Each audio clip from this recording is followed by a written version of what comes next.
اللهم صل على سيدنا ومولانا محمد وعلى آل سيدنا ومولانا محمد وأصحاب سيدنا ومولانا محمد بعدد كل ذرة مئات ألف مرة وبارك وسلم۔ حضرات گرامی، آج کی اس محفل مبارکہ کے وسیلے اور حوالے سے ہم اپنے سبق کو جاری رکھتے ہوئے سورہ آل عمران کی آیت نمبر 134، 135 اور 136 کا دورہ بھی کریں گے اور اس کو سنیں گے اور اس کا ترجمہ بھی سنیں گے۔ حضرات گرامی، یہ آیت نمبر 134 اور 135،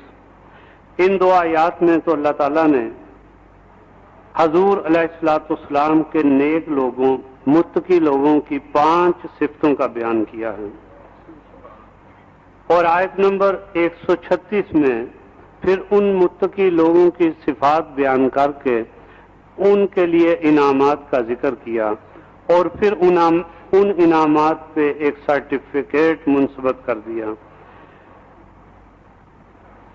اور میں ہمیشہ یہ عرض کرتا ہوں کہ قرآن پاک کا ایک ایک لفظ، ایک ایک حرف جو ہے وہ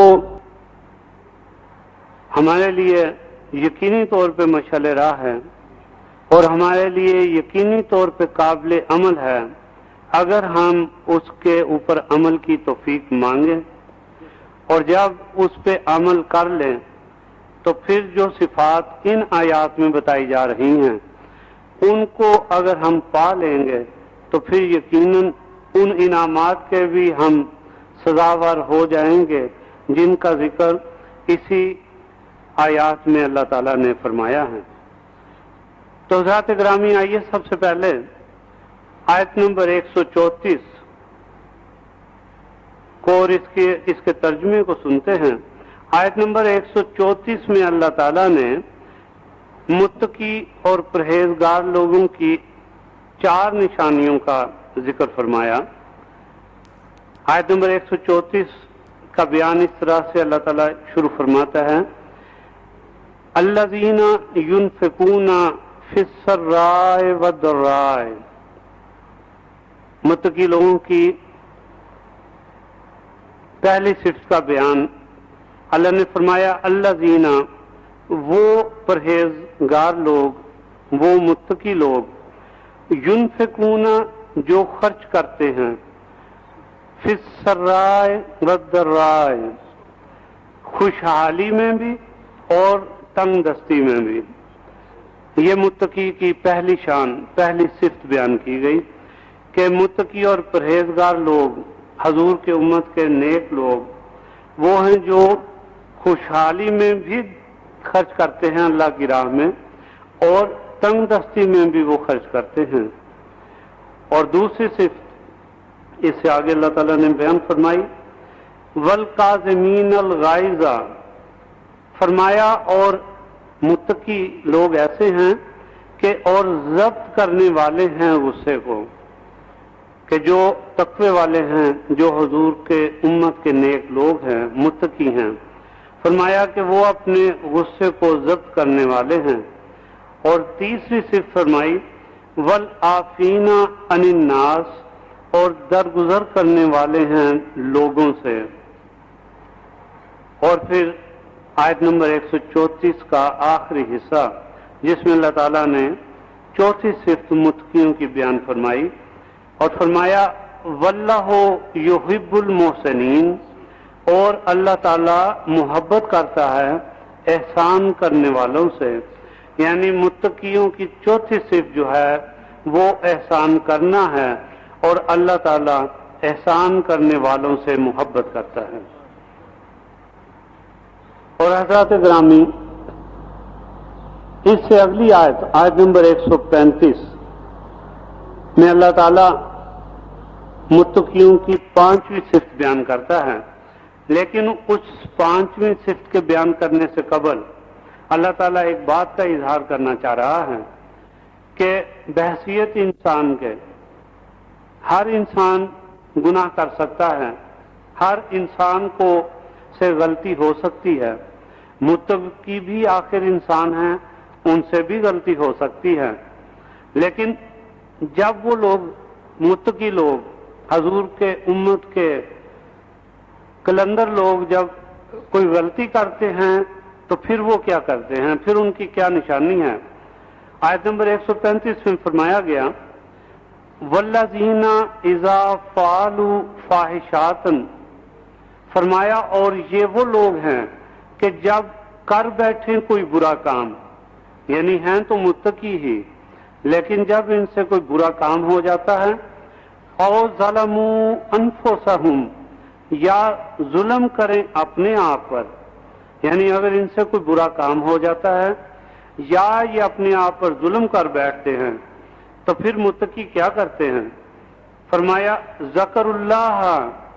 تو فوراً ذکر کرنے لگتے ہیں اپنے اللہ کا، فاستغفروا،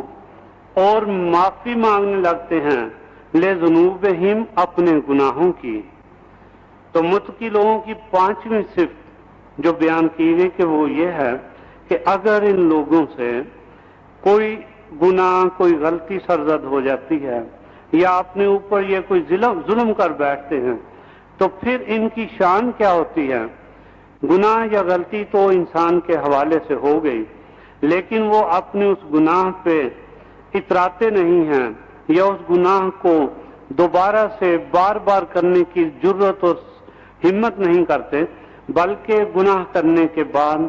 فوراً وہ ذکر کرنے لگتے ہیں اپنے اللہ کا اور معافی مانگنے لگتے ہیں اپنے گناہوں کی، اور یہ متقیوں کی پانچویں سب سے اعلیٰ صفت ہے۔ اب آیت نمبر 135 میں یہ پانچویں صفت بیان کرنے کے بعد اللہ تعالیٰ اب اپنا حال اپنی ذات کے متعلق بیان کرتا ہے کہ گناہ بھی کر لیا ان لوگوں نے، معافی بھی مانگنے لگے اور ان کو اپنے گناہ پہ وہ نادم بھی ہوئے، تو اللہ کیسا ہے؟ فرمایا ومن یغفر الذنوب الا اللہ، اب اللہ اپنے آپ کو منوا رہا ہے،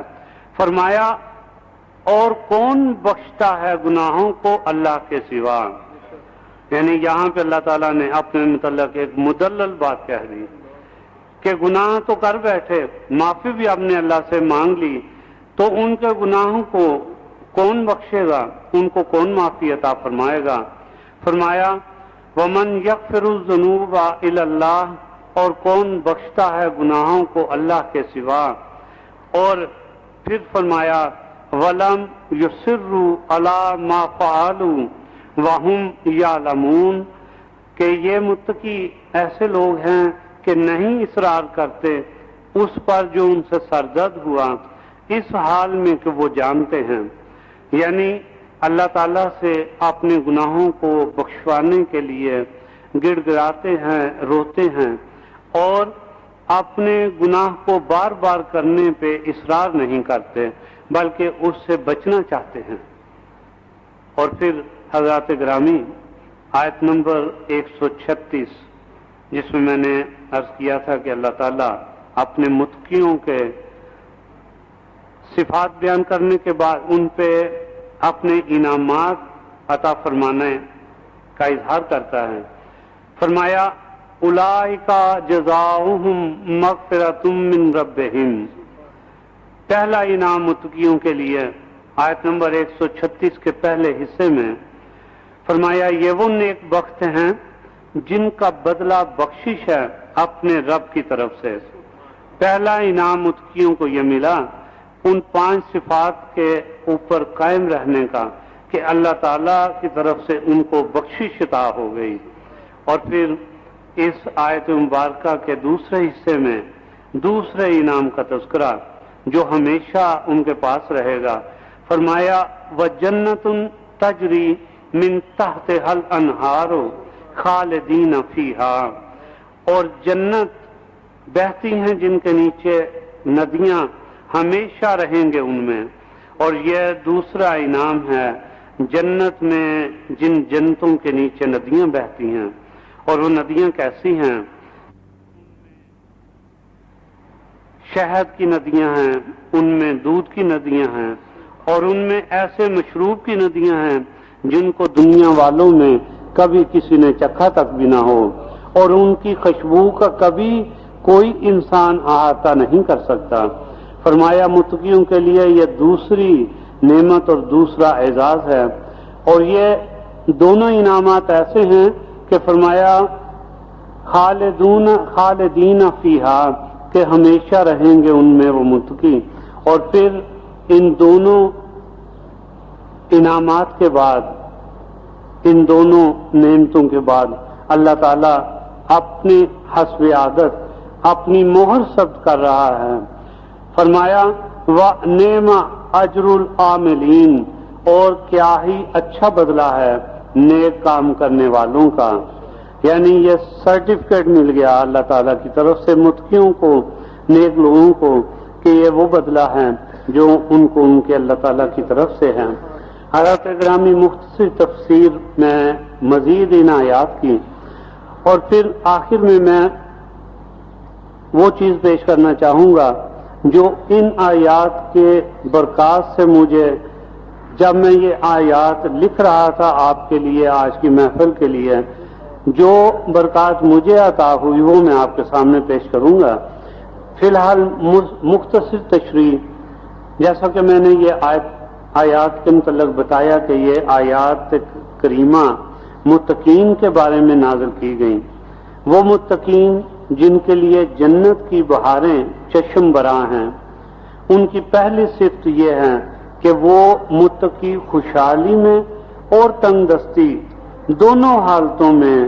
اپنا عزیز مال اللہ تعالیٰ کی رضا جوئی کے لیے خرچ کرتے ہیں، اور ایسا کرنا کمال تقوی کی واضح علامت ہے۔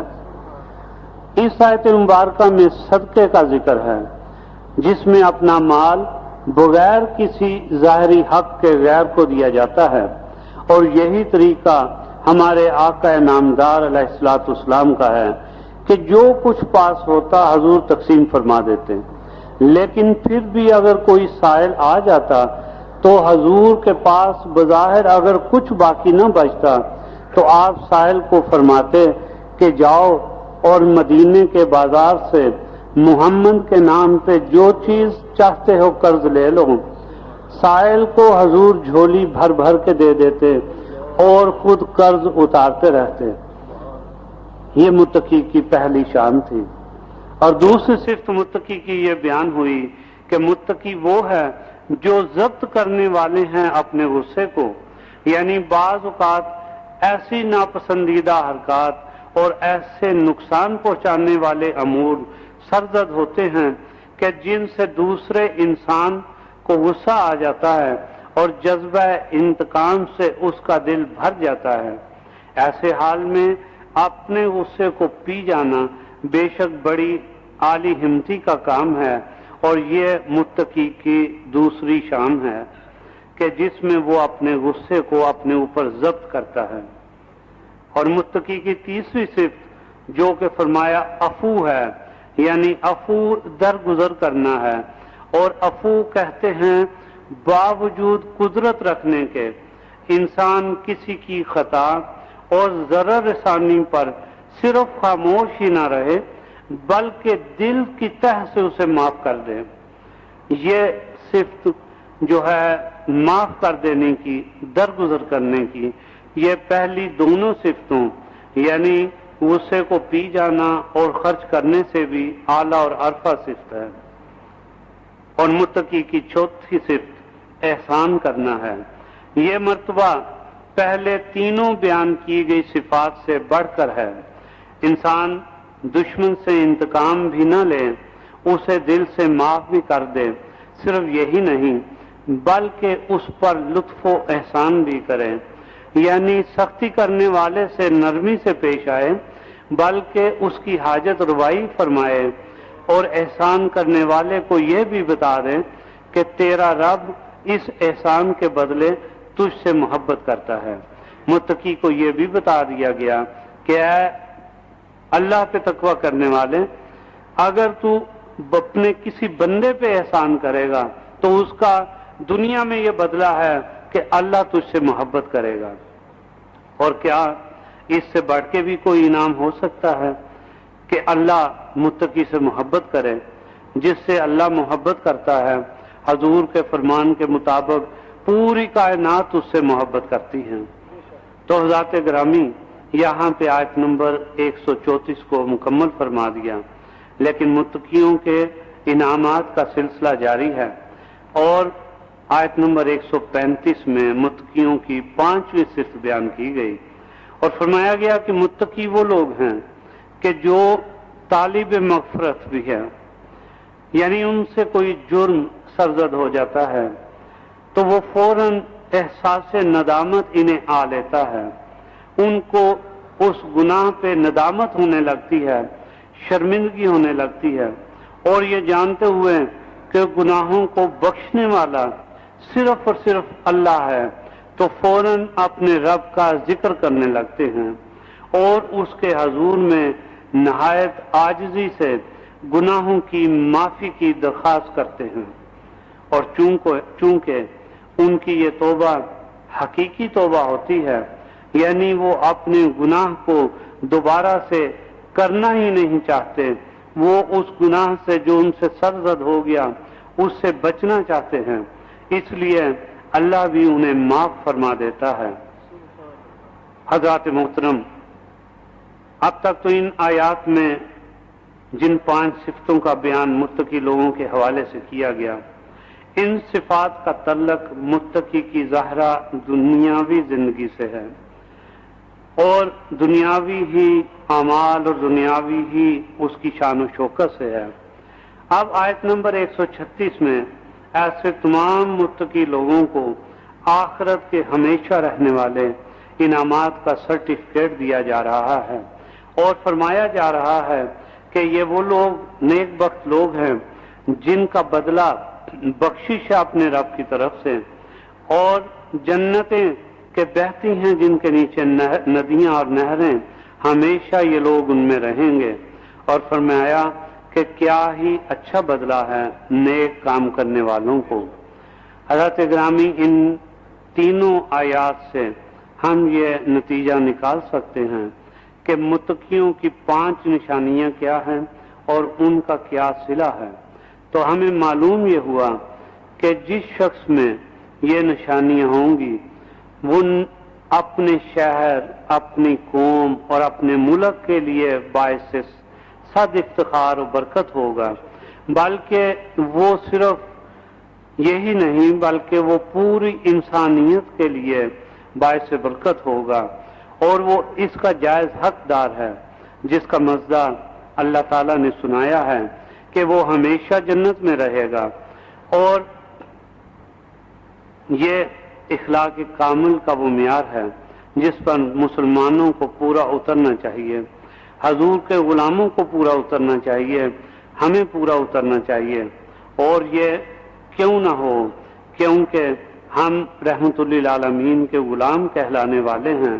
اور اگر ہم حضور علیہ الصلوۃ والسلام کے غلام کہلانے والے ہیں تو پھر ہمیں اپنے آقا اور مولا کی رحمت کا آئینہ دار ہونا ہے، پھر ہمیں اپنے آقا اور مولا کی سنت کا پاسدار ہونا ہے، ہمیں اپنے آقا اور مولا کا ویسا ہی نمونہ بننا چاہیے جیسا کہ حضور کے صحابہ کرام اور حضور کی امت کے اولیاء اعظام تھے۔ اور حضرات گرامی، اس سبق کے آخر میں میں ان برکات کا اظہار کرنا چاہوں گا جس اوقات میں آج کی اس محفل کے لیے ان آیات کو پڑھ رہا تھا اور لکھ رہا تھا اور قرآن پاک سے یہ تفسیر لکھ رہا تھا، تو متقی کی شان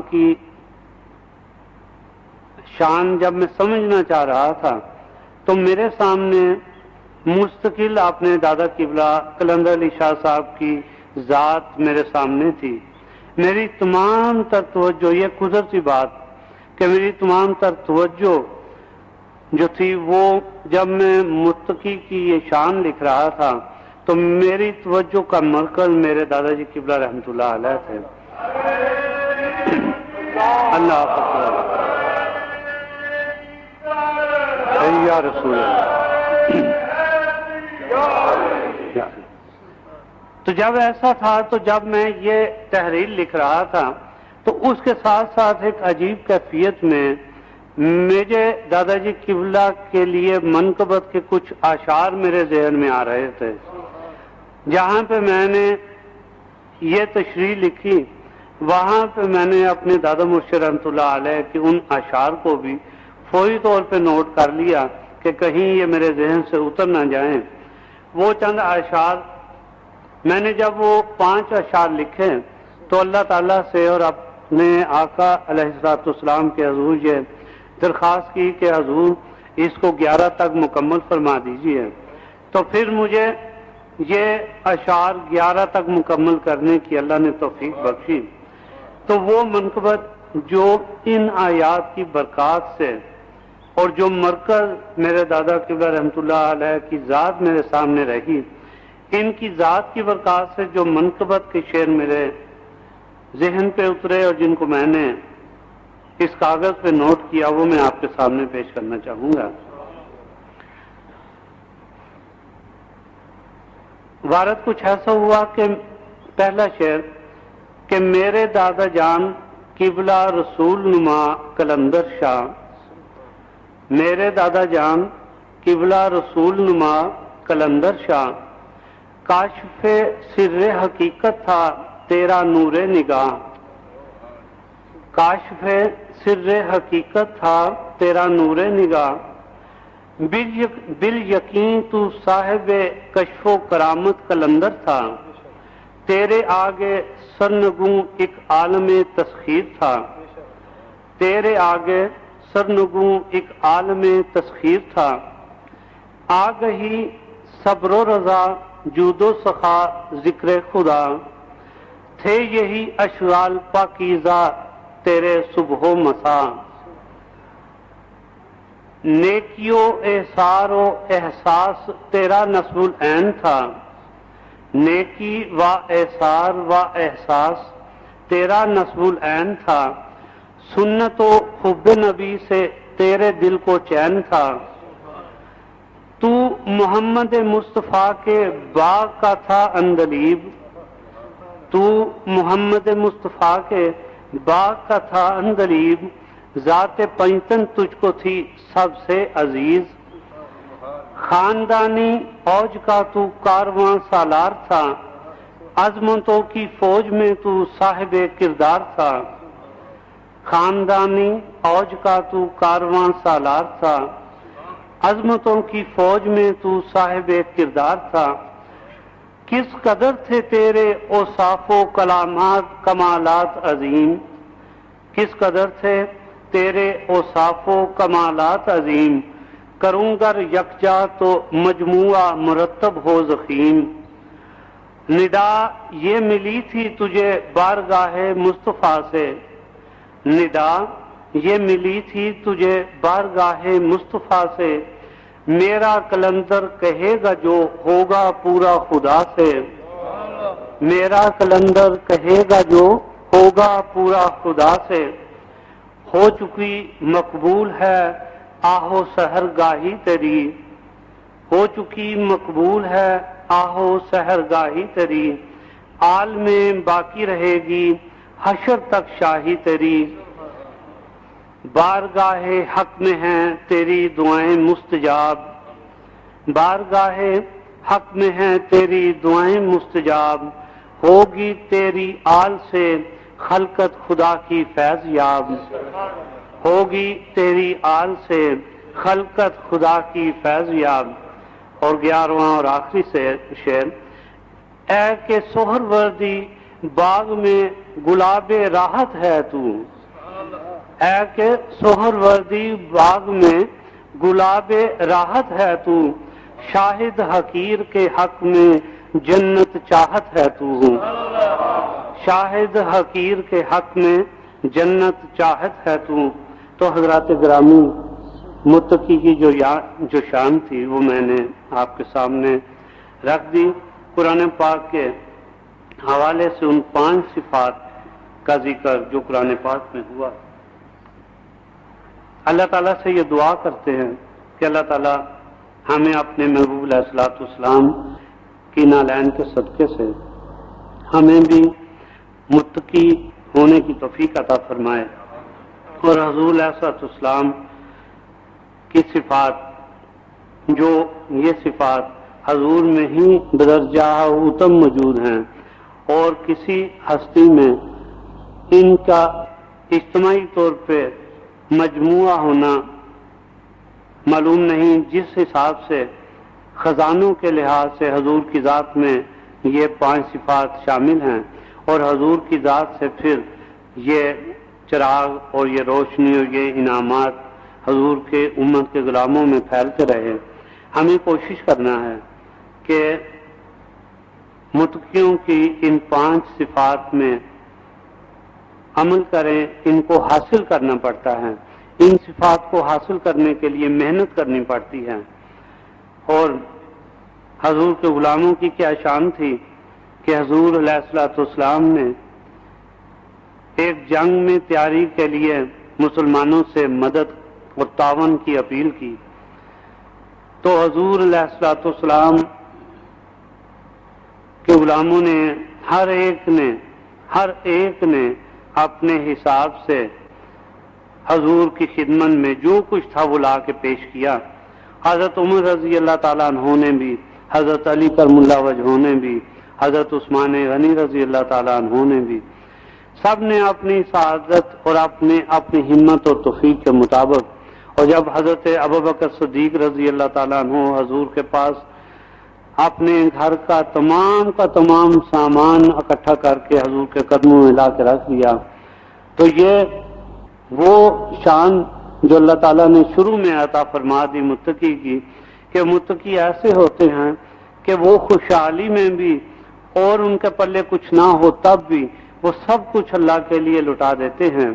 تو حضور ابوبکر صدیق رضی اللہ تعالیٰ عنہ نے جب سب کچھ آپ کے قدموں میں لا کے رکھ دیا، تو حضور نے جب ابوبکر سے پوچھا، حالانکہ حضور کو علم تھا، حضور کو یقینی طور پہ اس بات کا علم تھا، لیکن حضور نے ابوبکر سے پوچھا کہ ابوبکر گھر میں کیا چھوڑ آئے ہو بچوں کے لیے، اپنے اہل خانہ کے لیے؟ تو حضرت ابوبکر رضی اللہ تعالیٰ عنہ نے فرمایا کہ حضور مجھے تو اللہ اور اس کا رسول کافی ہے، اور میں اللہ اور اس کے رسول کی برکات کو اپنے گھر میں چھوڑ آیا ہوں۔ تو متقی کی یہ شان ہے، لیکن اس کو حاصل کرنے کے لیے کچھ نہ کچھ تبدو کرنی پڑتی ہے۔ اللہ تعالیٰ سے یہ توفیق ہے کہ ہمیں اللہ تعالیٰ ان صفات کو حاصل کرنے کے لیے توفیق کی اور ہمت کی ہمیں توفیق عطا فرمائے، اور ہم اس کے لیے کوشش کرتے رہیں، تب ہی ہم اپنی زندگی میں اس مقام پہ پہنچ سکیں گے جس کا راستہ ہمیں قلندر علی شاہ صاحب نے دکھایا، اور اسی راہ پہ ہمیں چلنا ہے، اور اسی راہ پہ ہمیں چل کے انشاءاللہ کامیاب ہونا ہے۔